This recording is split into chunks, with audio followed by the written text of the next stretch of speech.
The moment I realized my ex-wife was trying to financially destroy me started with a cake. Not just any cake, but a $300 custom birthday cake for our 8-year-old daughter Emma that I knew nothing about until Jennifer sent me an invoice. Your half, pay within 48 hours. I stared at that text sitting in my car outside Emma's soccer practice, and something in my gut twisted because this wasn't normal, not even for Jennifer, who'd always been high maintenance. We'd been divorced for 3 years. I paid my child support on time every month, $2,000 that covered way more than half of Emma's actual expenses, and I never complained. I picked Emma up every other weekend, took her to activities, bought her clothes and school supplies, paid for summer camp, and we had a great relationship. But over the past 2 months, something had shifted. First the cake invoice, then a bill for new furniture for Emma's room, then a charge for some premium tutoring program I'd never agreed to. And every time Jennifer's tone got more aggressive. Then came the email that changed everything. I was at work debugging code when my phone buzzed with a message from Jennifer marked urgent. She needed to have a serious conversation about Emma's financial future. She and Brad had consulted with someone and believed I wasn't contributing enough, and I needed to call her that night. I read it 3 times, my heart rate picking up because that phrasing, that corporate speak, that wasn't Jennifer. Brad was a real estate agent. The kind of guy who wore expensive suits and drove a leased BMW and had married my ex-wife 14 months after our divorce was finalized. I'd met him twice during custody exchanges, and both times he'd given me this condescending smile like he'd won some prize. I called Jennifer that night, and the conversation lasted 12 minutes before I had to hang up because I was getting too angry to think straight. She opened with pleasantries, asked about my job, then smoothly transitioned into Emma's changing needs. Brad apparently felt Emma deserved a better lifestyle, private school, bigger clothing allowance. They were planning to move to a larger house that required more financial support from me. When I asked for specifics, Jennifer got vague, kept saying children are expensive and I make good money and can afford this. Then she dropped the bomb. They wanted $6,000 a month in child support, triple what I was paying, starting immediately. I actually laughed because I thought she was joking, but the silence told me she was dead serious. I said that was insane, that I already paid more than state guidelines required, that Emma had everything she needed. That's when her voice changed, got colder. Brad thought they should take this to court if I was going to be difficult, and maybe the judge would see things differently when they explained how I was prioritizing my own comfort over my daughter's future. I hung up and immediately called Mike, my friend from college who'd gone to law school while I'd gone into tech. We'd stayed close, and he'd handled my divorce paperwork as a favor. Mike told me to come by his office, said he'd wait no matter how late, and that's how I ended up sitting across from him at 9 p.m., watching him read through the formal demand letter that had arrived in my email an hour after I'd hung up on Jennifer. The letter was written in legal language, clearly drafted to sound official, laying out all the reasons why I should pay more. Emma needed private school tuition, expensive extracurriculars, a bigger college fund, upgraded health insurance, and something called lifestyle expenses.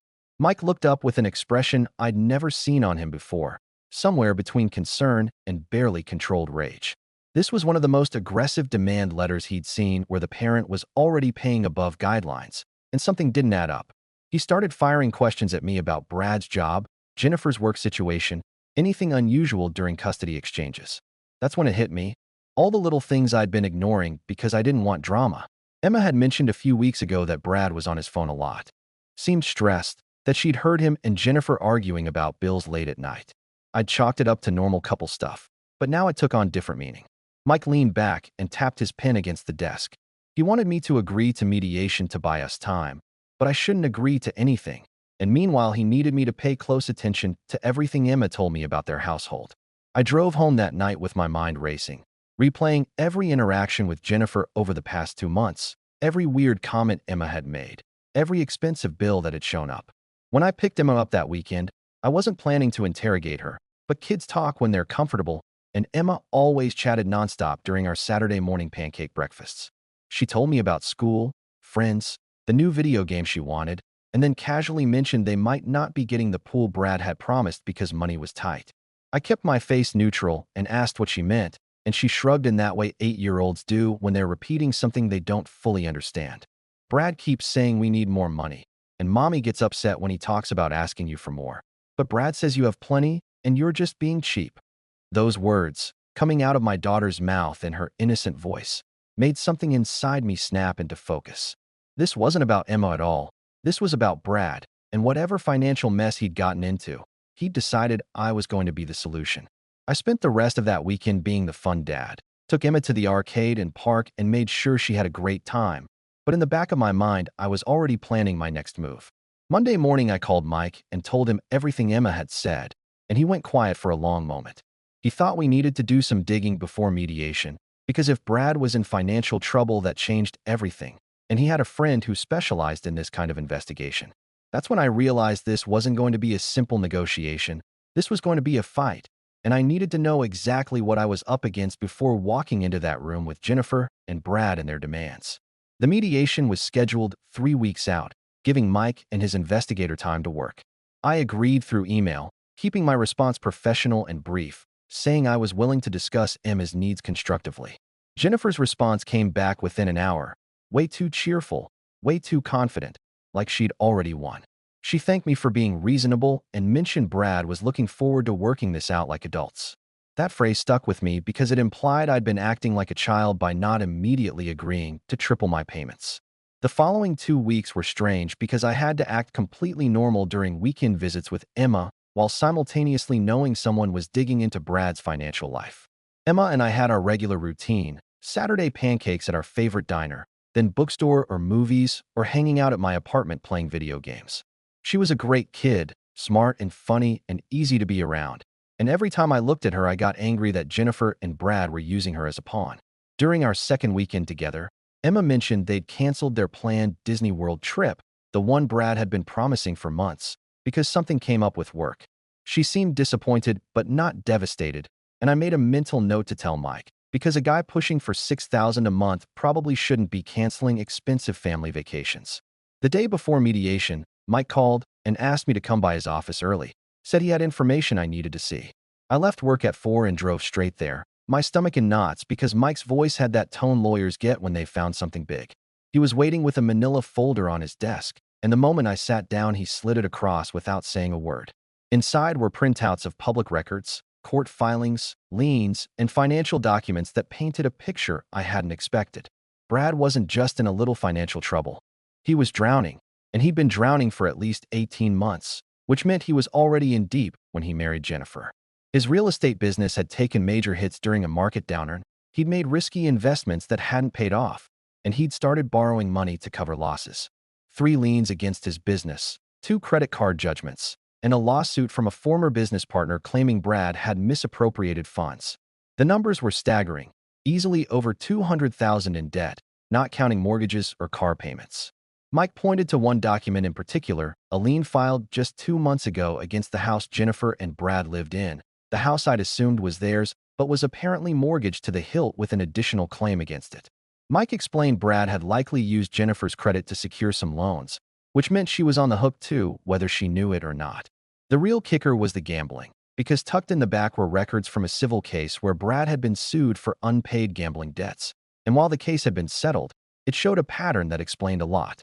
Brad had a problem, a serious one, and instead of dealing with it, he'd apparently decided that marrying a woman with an ex-husband who had a stable tech job was his ticket out.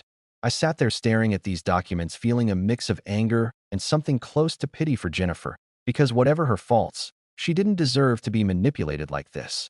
Mike's investigator had been thorough, even found online records of Brad's activity on various sports betting sites. Nothing illegal, but definitely concerning in frequency and amounts. Mike asked how I wanted to play this at mediation, and I told him I wanted to confront them with the truth, see how they reacted, because if Jennifer knew about all this and was still pushing for more money, then she was complicit, but if she didn't know, then maybe I could get through to her. We spent the next hour going over strategy, what to say, what not to say, how to present the information without coming across as the bad guy.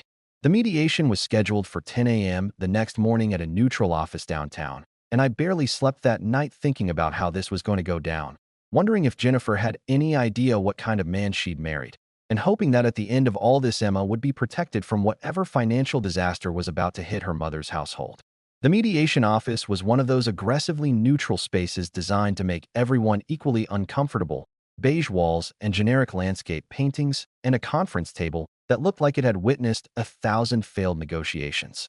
I arrived 15 minutes early with Mike, and we set up our folders on our side of the table. Jennifer and Brad walked in exactly at 10 with their lawyer, a guy named Peterson who looked fresh out of law school and kept glancing nervously at the stack of papers Mike had brought. Jennifer looked different than the last time I'd seen her, thinner, more tired, with dark circles under her eyes that makeup couldn't quite hide. Brad looked like he always did. Expensive suit, slicked back hair, that confident swagger I now recognized as overcompensation. The mediator introduced herself, explained the ground rules, and asked Jennifer's side to present first. Peterson jumped right in with his prepared statement about Emma's needs and quality of life and the importance of both parents contributing equally to raising a child in today's expensive world. He threw around phrases like equitable distribution and standard of living and future planning, and I watched Jennifer nodding along like she'd memorized this speech. Brad sat with his arms crossed, occasionally leaning over to whisper something to Jennifer, and I could see Mike's jaw tightening because we both knew what was coming. When Peterson finally finished his 20-minute presentation about why I should triple my child support, the mediator turned to our side and asked if we had a response. Mike didn't even open his folder, just looked directly at Brad and asked him one simple question about how his real estate business was doing these days. The temperature in the room dropped about 10 degrees, and I watched Brad's confident expression flicker for just a second before he recovered and said business was great, really picking up actually. Mike nodded slowly like he was considering this, then asked about the 3 liens against Brad's business and whether those had been resolved. Peterson started to object, said this wasn't relevant to child support calculations, but the mediator held up her hand and said actually financial circumstances of both households were very relevant. Brad's face had gone red, and he launched into this explanation about how those were just normal business issues, temporary cash flow problems that every real estate agent deals with, nothing to worry about. Mike let him talk, let him dig himself deeper, and then casually mentioned the lawsuit from Brad's former business partner and asked if that had been resolved. Jennifer's head snapped toward Brad so fast I thought she might get whiplash, and I realized in that moment she had no idea about any of this. Her voice came out small and confused when she asked Brad what lawsuit, and he waved his hand dismissively and said it was nothing, just a disgruntled partner making false claims, already settled. Mike opened his folder and slid a document across the table, the settlement agreement showing Brad had paid out $40,000 to make the case go away, and asked where that money had come from. The mediation basically fell apart after that because Jennifer started asking Brad questions in this rising panicky voice, and Brad kept trying to downplay everything, and Peterson looked like he wanted to be anywhere else. The mediator called for a break, and Brad and Jennifer went into one of the side rooms to talk, while Peterson made awkward small talk about the weather. Through the door we could hear raised voices. Jennifer's getting higher and more upset. Brad's getting defensive and angry. And after about 10 minutes Peterson excused himself and went in there to try to calm things down.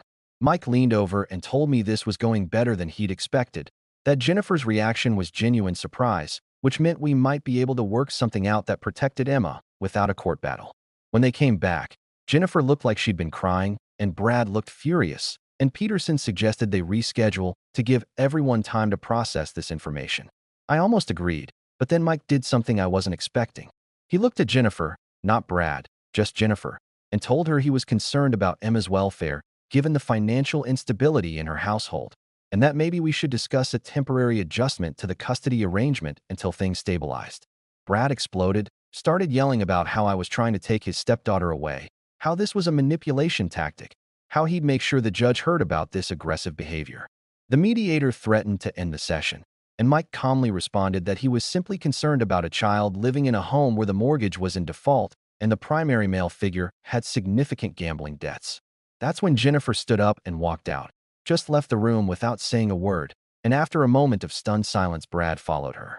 We could hear them in the hallway, Brad's voice low and angry, Jennifer's responses short and clipped, and then the sound of heels clicking away toward the elevator. Brad came back in alone, tried to salvage things by saying this was all a misunderstanding, that his finances were his own business, that it had nothing to do with Emma's care. Peterson looked miserable and suggested they consult privately and reconvene, and the mediator agreed we were done for the day. Mike and I packed up and left, and in the parking garage Mike told me to expect a call from Jennifer within 24 hours, that she was going to want answers without Brad present. He was right. Jennifer called my cell that evening at 8, after Emma's bedtime, and her voice was different than I'd heard it in years, small and scared and exhausted. She asked if we could meet somewhere to talk, just the two of us. And I suggested the coffee shop near where we used to live when we were married. She agreed immediately, said she could be there in 30 minutes, and I drove over wondering what I was walking into. Jennifer was already there when I arrived, sitting in a corner booth with an untouched latte, and when she looked up at me, I saw the woman I'd married 15 years ago, before things got complicated, before the divorce, before Brad. I sat down across from her and waited, because I'd learned a long time ago that sometimes the best thing you can do is let someone else start talking. She asked if everything Mike had said in that mediation was true, and I told her yes, every word, and that there was actually more we hadn't brought up because we were trying to be respectful. She laughed at that, this bitter sound that had nothing to do with humor, and said respect was something Brad didn't understand. Then she started talking, and what came out was the story of the past 18 months of her life. Brad had seemed perfect at first, successful and charming and good with Emma, and Jennifer had been lonely after the divorce and ready to believe in someone new. They dated for 6 months before he proposed, gotten married quickly because Brad said life was short and why wait. The problem started about 3 months after the wedding when Brad asked to add his name to her bank account for convenience, and she'd agreed because they were married, and that seemed normal. Within weeks, money started disappearing, small amounts at first, then larger ones, and when she confronted Brad, he always had an explanation: business expenses, investments, opportunities that required quick action. She believed him because she wanted to, because admitting she'd made a mistake felt impossible. The house they were living in was actually mortgaged for more than it was worth. Brad had talked her into buying it at market peak and then refinanced twice to pull out equity that disappeared into his business. Her credit cards were maxed out with charges she didn't recognize. Her savings account was empty. And she'd just found out that morning after the mediation that Brad had taken out a personal loan in her name without her knowledge.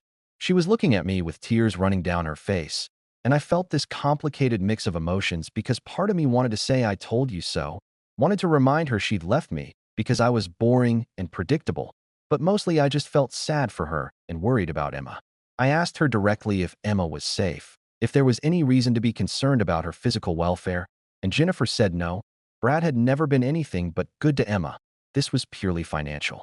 She admitted the whole child support increase had been Brad's idea, that he'd convinced her I was holding out on them, that I could easily afford more and was being selfish, and she'd gone along with it because she was desperate and scared.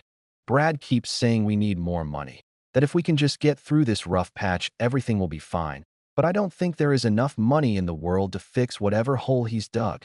She told me she was going to file for divorce, that she'd already consulted with a different lawyer that afternoon, but that it was going to be messy and expensive and she didn't know how she was going to afford it.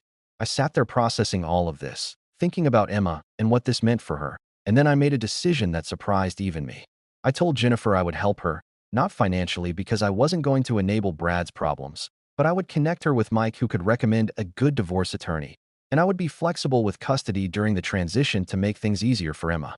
Jennifer looked shocked, asked me why I would do that after everything she'd put me through, and I told her the truth.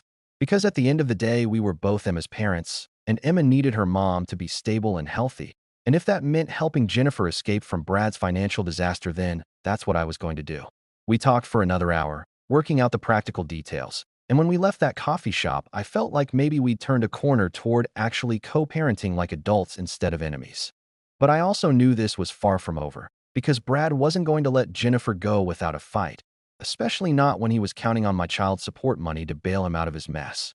Jennifer filed for divorce from Brad exactly 1 week after our coffee shop conversation, and all hell broke loose. Brad showed up at my apartment on a Tuesday night, pounding on my door hard enough that my neighbor came out to see what was happening, and when I opened it, he tried to push past me into my living room.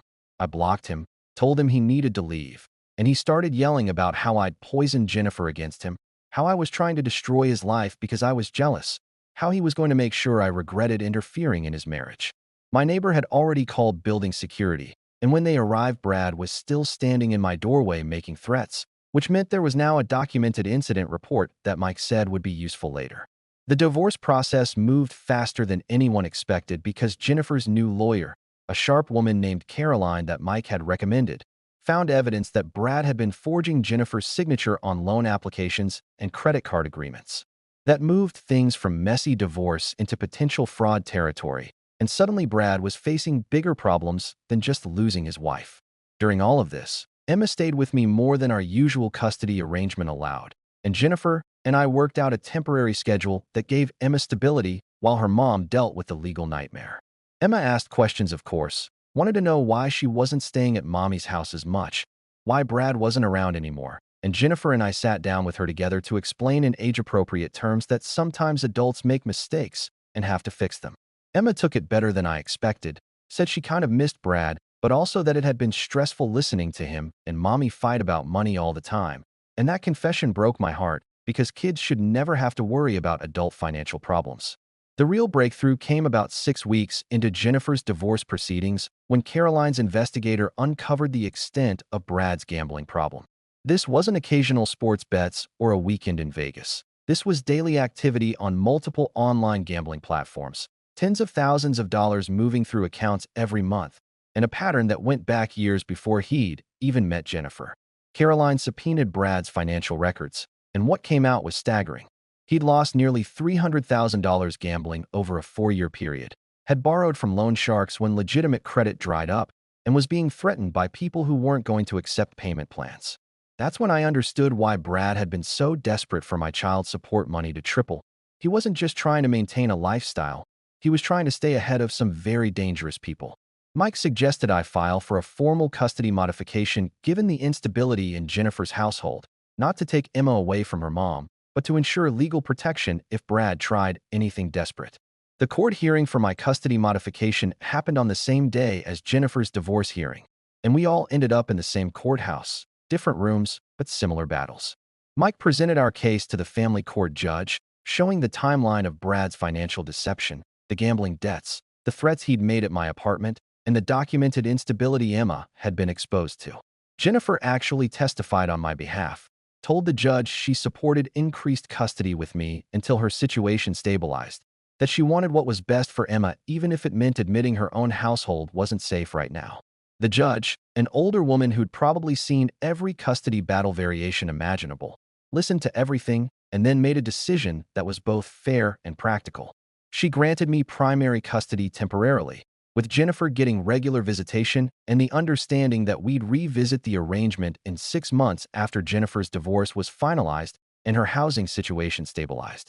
She also ordered that Brad was to have no contact with Emma whatsoever, and that any child support money had to go into a supervised account that required receipts for Emma-related expenses. Brad's lawyer tried to argue this was overreach, that Brad's relationship with his stepdaughter shouldn't be terminated without cause. But the judge shut that down fast by pointing out the gambling debts, the fraud allegations, and the threats Brad had made against me. In the divorce hearing happening simultaneously down the hall, things went even worse for Brad. The judge granted Jennifer's request for an immediate divorce based on fraud and financial abuse, ordered Brad to pay back everything he'd taken from Jennifer's accounts, and put liens on his business assets to secure the judgment. Brad left that courthouse facing criminal fraud charges, a 6-figure judgment he couldn't pay, and loan sharks who weren't going to care about court orders. The weeks following the court hearings were an adjustment period for everyone, Emma especially, but kids are resilient in ways adults forget. She settled into a routine staying with me during the week and visiting Jennifer on weekends, and slowly the stress that had been visible in her behavior started to fade. Jennifer moved out of the big house and into a modest 2-bedroom apartment closer to my place, which actually made the custody exchanges much easier. She got a job as an office manager at a dental practice, nothing glamorous but steady income with benefits, and started the slow process of rebuilding her credit and her life. We developed an actual co-parenting relationship for the first time since the divorce, texting about Emma's school events and doctor's appointments, making joint decisions about her activities, even managing to have civil conversations during pickup and drop-off. About 3 months after everything settled, Jennifer asked if we could meet for coffee again, and I agreed, half expecting another crisis. Instead, she just wanted to thank me, said she'd been doing therapy to process everything that had happened with Brad and realized how badly she treated me during our marriage and divorce. She apologized for the years of making things difficult, for letting Brad manipulate her into the child support scheme, for not protecting Emma from the toxic situation she'd brought into their home. I accepted her apology because holding on to anger wasn't helping anyone, and told her that people make mistakes and what matters is how you handle things afterward, and she'd handled the Brad situation as well as anyone could once she knew the truth. As for Brad, The last I heard through Mike's network was that he'd declared bankruptcy, lost his real estate license due to the fraud charges, and moved to another state to escape his creditors and start over. Jennifer's divorce lawyer managed to get most of the judgments secured before he fled, so Jennifer would eventually see some money back, but it was going to take years. Emma asked about him once a few months later, said she hoped he was okay, and I told her that Brad was dealing with grown-up problems that weren't her responsibility to worry about. The whole experience taught me something I hadn't expected to learn, which is that sometimes the best revenge isn't revenge at all. It's just building a good life and being there for the people who matter. My child support stayed at the original $2,000 a month, which was fair and appropriate, and Jennifer never asked for more. Emma thrived with the new custody arrangement. Her grades improved, she seemed happier and more relaxed, and both Jennifer and I could see her becoming more confident without the background stress of Brad's financial chaos. The mediation that had started this whole mess felt like it had happened years ago instead of just months, and I sometimes thought about that conference room and Brad's confident swagger and how quickly everything had unraveled once the truth came out. Looking back now, I'm grateful it happened when it did, because if Brad had succeeded in getting that child support increase, he would have just gambled it away too, and Emma would have been stuck in that toxic environment even longer.